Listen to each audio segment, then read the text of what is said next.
hospitality. So welcome to our open events at our Trowbridge campus for today. So we're going to go through a series of slides here, and we're going to have a look at some information regarding our courses that we offer at Trowbridge and also our Salisbury campus. If you have any questions as we go through, if you'd like to post them into the chat, I can get back to you a bit later on when we finish this presentation. I hope that's all okay.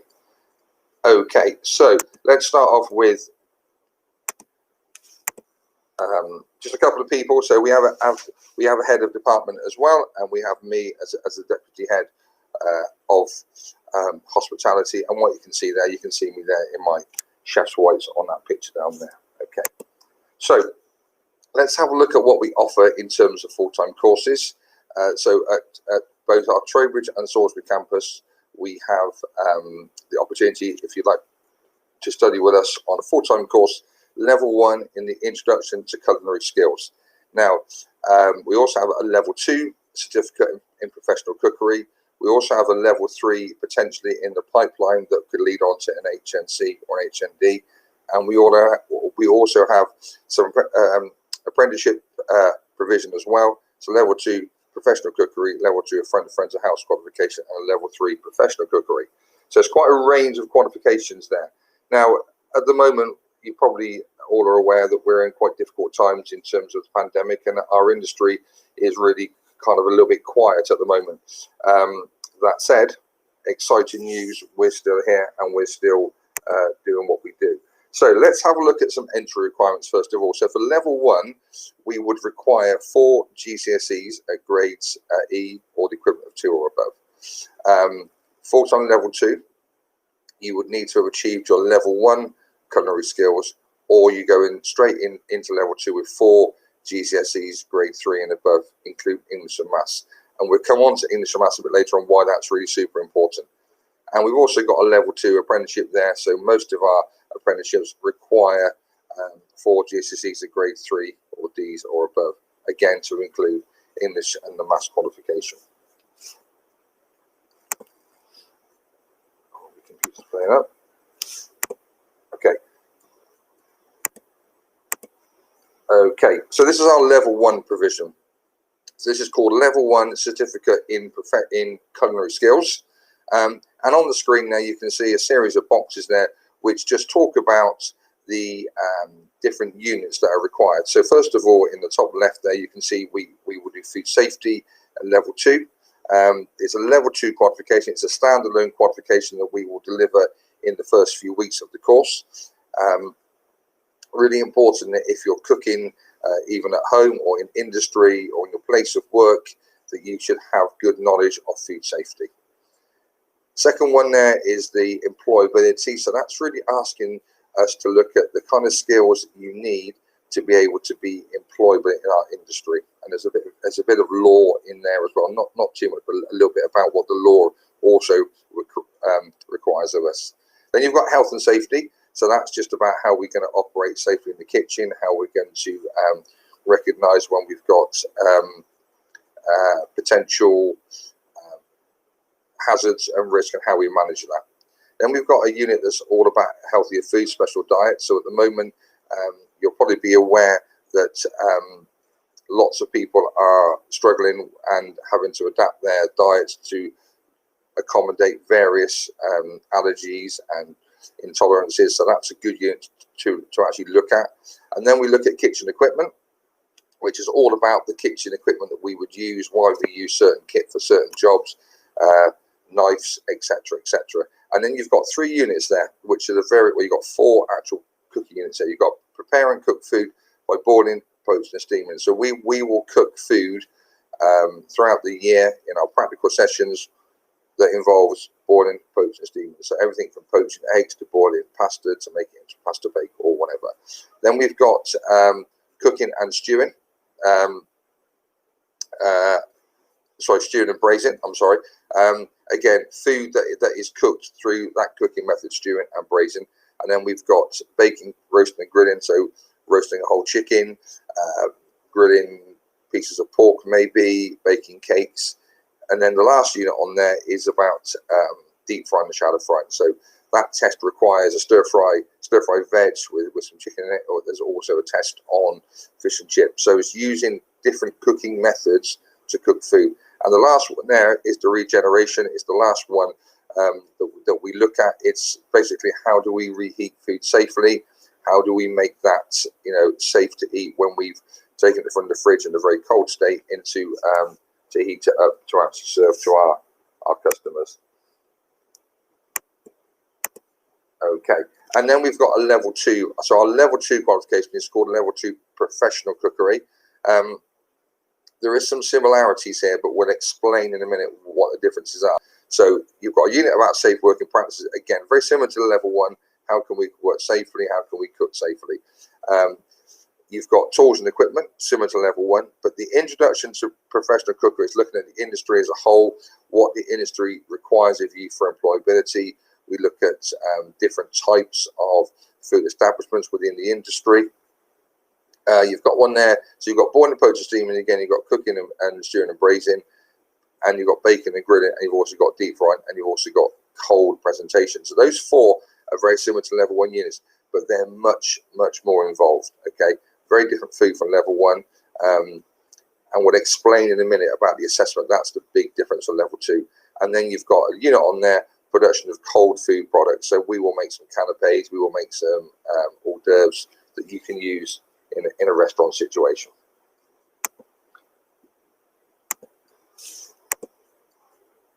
And then there's, as I mentioned right at the beginning of this presentation, there is potential in the pipeline for a BTEC. Now, if we are able to deliver the BTEC, the units are very different on here.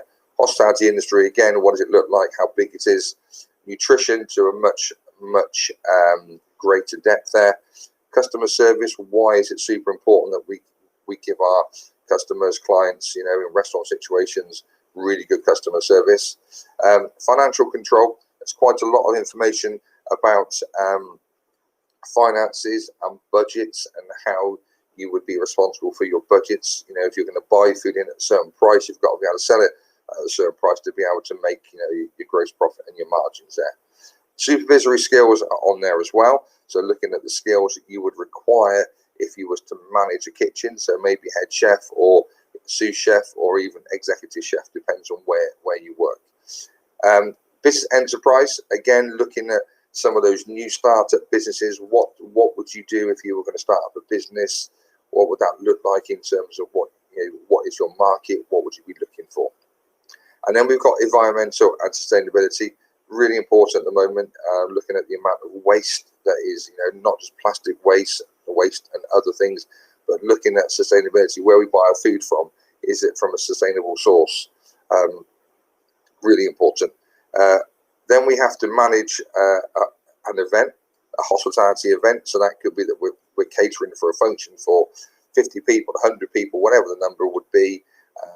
And we've got to plan that really well to make sure that we've got everything that we need. We've got all our staff, we've got all our food, we've got all of our crockery. That list just kind of goes on.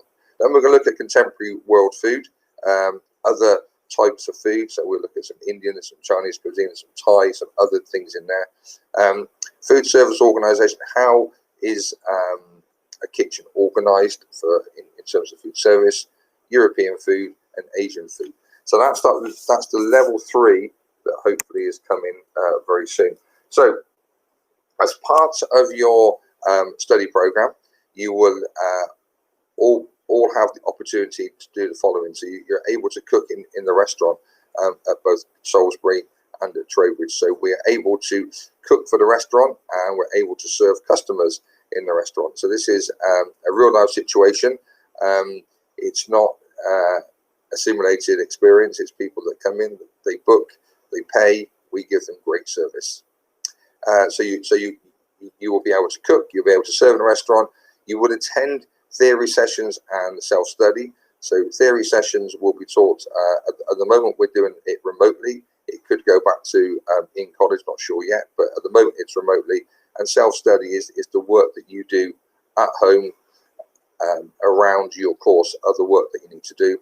You have a group tutorial once a week, and then you have a one-to-one tutorial occasionally, and you also have to attend English and Maths. Now, I said I would come back to English and Maths, why that's really important. If anybody is looking for any work in the industry at the moment, a lot of the time they're asking for English and Maths. So if you haven't got the required grade for English and Maths when you start with us, hopefully by the time you finish your year 1 or year 2, you would have got the required grade to get you to that level that we need you to be at. And some people do say, is it really important? If you're in a situation where you're dealing with complaints or customers and you've got to write emails and letters, or you've got to do some costings, so you've got to buy some food, it's really, really important. So we need to make sure that if you need to do that, then we will make sure that you do that. Okay. I said I'll talk about the assessment and the difference between the level 1 and the level 2. So the assessment there, and you can see it as a couple of pictures there. Sticky toffee pudding on the right there, and a little chicken dish that we did a few weeks ago with some of the level 1s as well. So what happens for level 1 is you're assessed throughout the course. So about every 4 to 6 weeks, somewhere around there, you'll have an assessment. So one assessment that we've just finished was soup and bread. We did one this week, which was a pasta dish with some vegetables. So the level 1 is all the way through, okay?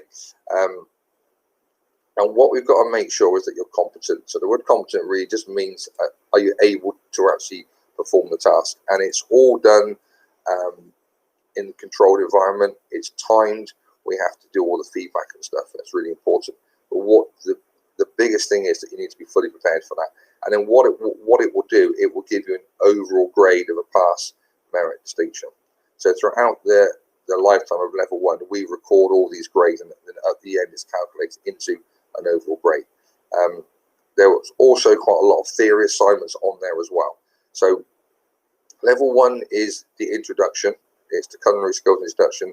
There's still quite a lot to do at level 1, but it's a really good platform, really good base for you to be able to learn how to cook, learn your skills a little bit further. Okay, so there's your level 1 assessment there.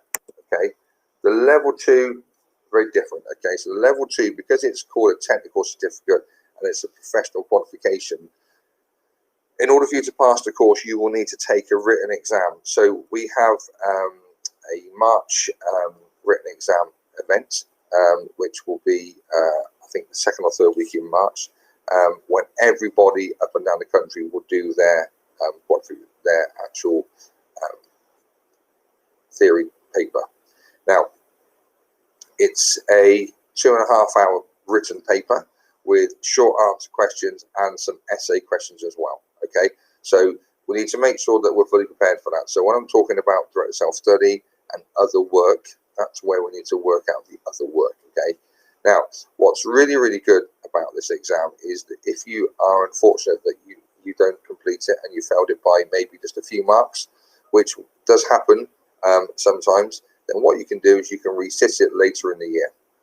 Now, the other thing to remember is that if you pass it and you've achieved a pass and you think I could get higher, you can go back in and have another go, and if you get a merit, then we will take the higher of the 2 grades.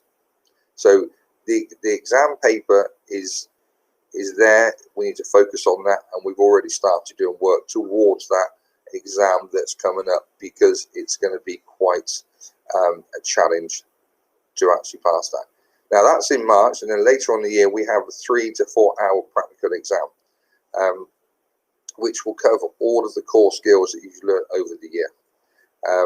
Again, there's a window for that. I think we have 2 weeks now to be able to complete all of our tests in those 2 weeks, and it's really important that, again, we've practiced it, we are prepared. So there's quite a lot of support and paperwork that goes with it as well. So we need to look at the allergies that are in our food that we're going to cook. We need to look at the health and safety. We need to look at different tools and equipment that we're going to use. And also we need to put together a time plan. Time plan is really super important, because what happens is you have a 3.5 hour exam, and that time will just go like really, really quick. And so what we're trying to do is to be as most prepared. So we're already now looking at time plans, how we're going to deliver our endpoint exam. So often the assessment is called endpoint because it's delivered towards the end of the qualification. Okay, so it's very similar to your GCSE style qualifications at school. So our track record, our history of achievement is really high.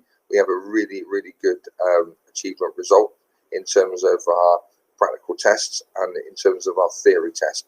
So what I'm saying is it's perfectly achievable. It can be done, but it does require quite a lot of effort on students' part to be able to, make it happen. Okay. So there are some units that will be additional units which we based assessed online. Some exams, some assignments. We don't have many. We have. I think it's one at the moment for next year that is proposed. Okay, but that's not really too much to worry about. And you can see there a little pretty plate of food there. I hope you can see it on the middle of your screen there. It's gravlax. So we take a side of salmon and we cure it for 2 days in some fresh dill, some salt, some lemon juice, and some sugar, and we just leave it. And what it does, it makes it super edible. And around there, we've got some micro herbs, some little tiny little herbs there, and the little kind of purpley little balls are made from a seaweed culture that we can press and stuff. So quite exciting. Certainly at level 2, you're going to be doing dishes to a really high standard, and dishes that you can develop yourself, that you can put your own kind of twist on it. It's not just always, oh, this is what we need to do. There are things that we have to do exactly, but actually what it allows is it allows for you to be creative, to show your imagination and your flair. And that's really important, because it's not always just what City & Guilds ask you to do. We can do different things. So that was a little dish there that we had last year on our Christmas menu that sold really, really well. And it looks, for me, it's a real pretty dish. I kind of like pretty food. I like food to be kind of quite simple, but really nice as well. Okay, so there's your little plate of food there. So there are some additional costs to the course, of course. Firstly, you'll be required to purchase your kit, PPE, which includes the following. So you get a full embroidered chef's uniform. So everything from your hat, your necktie, trousers, jacket, and your safety shoes as well. You also get a restaurant uniform, which is black trousers, black shirt. You get a knife box that's got 22 items in your knife box. A really substantial box of knives there.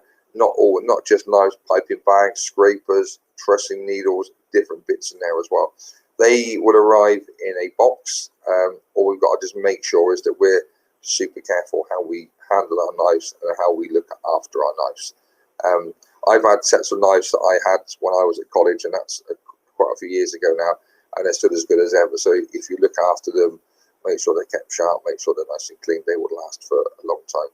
Now, all of your knives will get engraved. So on the end of the knife, on the bit by the handle, on the heel of the knife, you'll have on there your 3 initials. So if you should misplace your knife or lose it, we can probably find it. Things do end up in different knife boxes or been put away.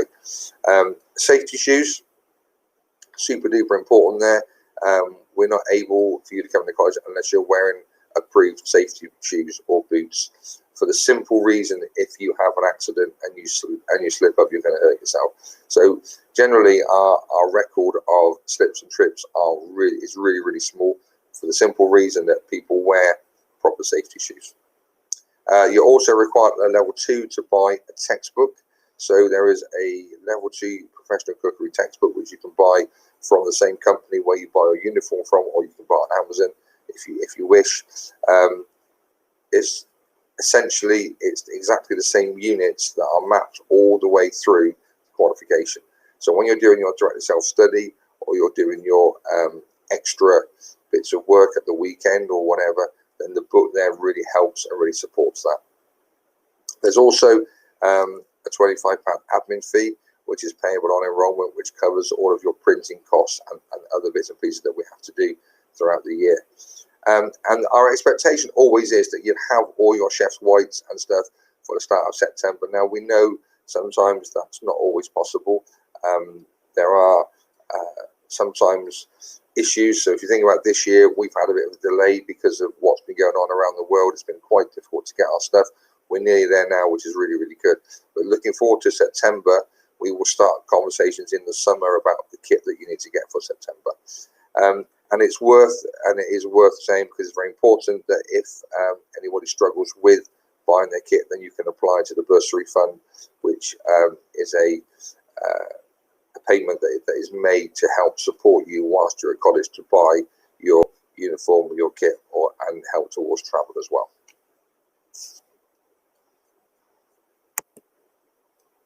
So we also do some wider curriculum activities. So it's not just that we're in college all of the time. We will try and get out on some trips, and we will also try and get people to come in and have a conversation or a chat about maybe their place of work, how they've progressed to being head chef, etc. So I've got ex-students that are now doing famously well, really, really well, and they will come in, have a conversation, just to inspire and motivate. So the picture there on the left is last year we had the British Army came in, and they came in with their field kitchen. So they came in and put 3 big green tents up in the car park, and they put all this food in, and basically it was over to the students to produce lunch. And you can see there on the picture there's those big green tubs with food in there. So they cooked lunch for 30 or 40 people. It was really, really good. It was a bit of a cold day, I have to say, so a few people struggle with the cold. But again, it's just looking at the wider curriculum, looking at the wider part of our industry. And it's good to put on your CV as well that, you know, we do extra things as well. And we will try and go to a professional show. At the moment, the shows are cancelled for us because of social distancing, but hopefully when that kind of catches up again, we will be able to go back to some shows. Often, one that we go to is up at the NEC in Birmingham, which is a good food show. It's a really, really, really interesting day out. So these extra things we do, it's about increasing your knowledge, about increasing your opportunity as well. I just see in the chat, I'll just go to it now if I may. Someone's just asked me how much does the kit cost roughly. It's a really good question, and I probably should have mentioned that. In round numbers for level 2 is £270. Now every year that comes down just a little bit. At the moment, that's what it is this year. The level 1's a little bit cheap because it's not quite so much on the level 1. So it's £270 in round numbers for the kit at the moment. So yeah, so on your left there, you can see that we had a great day with the army. They came in and did all their stuff and then tidied up, and we had lunch outside. But it was, I seem to remember, it was quite a cold day. We also have done some other activities. So if you look at our list on there, we did the field catering with the military. We went to Appetitos, and Appetito is one of the largest producers of food for people that are housebound, hospitals, based in Trowbridge. Fascinating place, really interesting. Again, a complete different side of our industry. We went to Nisbets, and Nisbets are the company that order your equipment from and your uniform. They have a big open day. We go there once a year. Have a look around there. You have the option to enter Southwest Regional Chef of the Year as well, which is held at the college, and we often host the final round of that when it's kind of get down to the national bit. We went to Lackham as well last year, so we went and saw the animals, how they're looked after, all the interesting bits and pieces about how you breed animals, how you look after them. And then that's what we call field to fork. It's where food starts from and where it kind of ends up. So it starts off in the field, and often it ends up on the plate, of course. We went to Worthy Down. Now, Worthy Down is the picture at the bottom right there with the guy and the big tall chefs out there. We went there. Now, Worthy Down is where all the military train all of their chefs. So there's the Army, the Royal Navy, the Royal Air Force, and the Navy, and they're all based there. And so we're able to go there and look at all the different opportunities available in the RAF, Navy, and the Air Force and the Army in terms of what hospitality offers. So we met chefs there. We met people that have the cabin crew who look after all the VIPs. Lots of different areas on there. Again, really interesting. We talked about guest speakers as well. So we will get some guest speakers in. We've had some in last year to talk about their experience, what they do as a chef, etc., etc. Top there is picture there is chocolates that we made with. I made those with the level 2, so we've got various molds and colors and bits and pieces that we can play with to produce some really like soft scented sweets. So again, really good day. Interesting, fun, a little bit messy, I have to say. Chocolate does get everywhere. And we've also, our last on the list there is our college graduation. So every year the college will hold a graduation ceremony, which is normally down in the cathedral down in Salisbury, and we cater for the event about 650 people.